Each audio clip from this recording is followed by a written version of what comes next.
Who are you? I'm Mike. Okay, and tell me a bit about yourself, Mike. I understand you're an anarchist. What does that mean to you?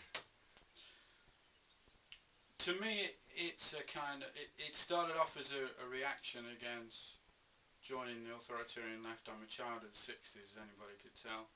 I was in a trot organisation to start with.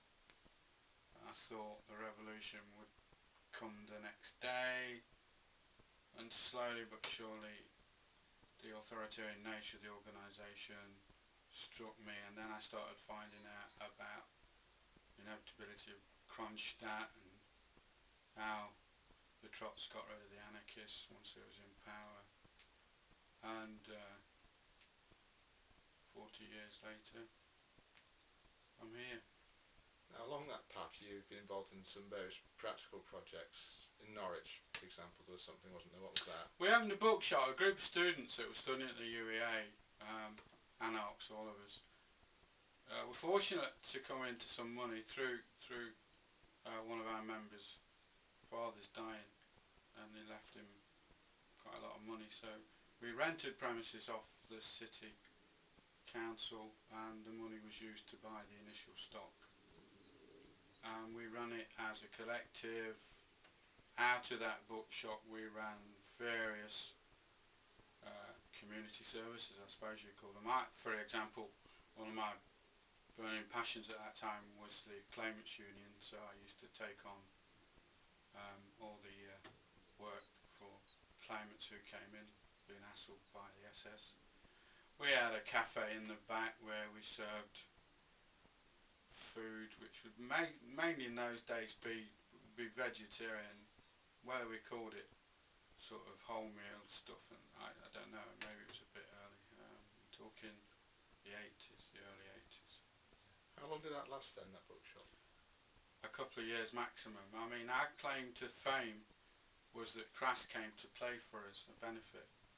Now, I've read various books on this about how Crass came to Norwich, and we were all middle class students who actually, you don't organise Crass. Crass wrote to us because they'd heard about our experiment in Norwich and did the gig for us. They organised it. Well, we got the venue, but they took over after that, and all the money we made on the door came to the bookshop. So I'd like to put that on in its historical context. No matter what some of these books say, we weren't all middle class students, and Crass actually wrote to us saying they'd do the gig. Why did the bookshop come to an end? Again, I was needing to get an income in the end because I got a very young family at the time. I moved away, other people went abroad, just playing the hippie trail, if you like. It practically ended up with one original member running it, Barbara. She got kicked out by the then council, but was offered an alternative premises, and it was nearer the centre and more near the castle, really, if people know Norwich, and it sort of specialised in feminist and mystic books when I went in last time. I don't think it's there anymore. You spent a lot of your working life as a community worker. Absolutely, yeah. I think being a community development worker, as we now call ourselves, fitted in quite well with the philosophy of life that all we need is a little help along the road, and we can manage our own lives, thank you very much, without interference of government or councillors. We can do it ourselves, given the space and the opportunity, and I think that's where we need to be all the time. We don't have to proclaim our anarchism. We can talk to like-minded spirits if you like, but along the way, you know, if you're getting paid, then help somebody. Make sure that employment actually maximises the principles that you're trying to live by. So that is more or less your definition of anarchism then? Self-managed solutions to everyday life, yeah. Personal autonomy, freedom. Absolutely. Cooperation. Yeah. Mutual aid. Compassion.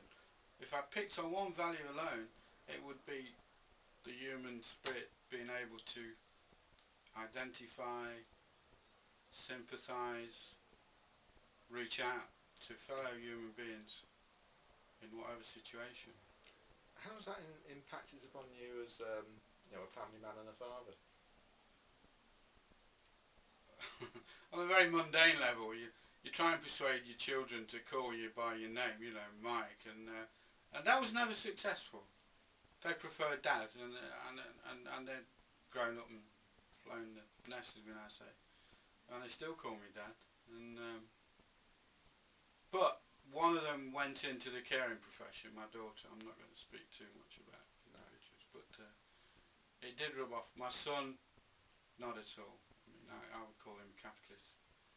So it just shows, doesn't it? Oh well, Mike, that's been interesting. Thanks for talking to me this morning.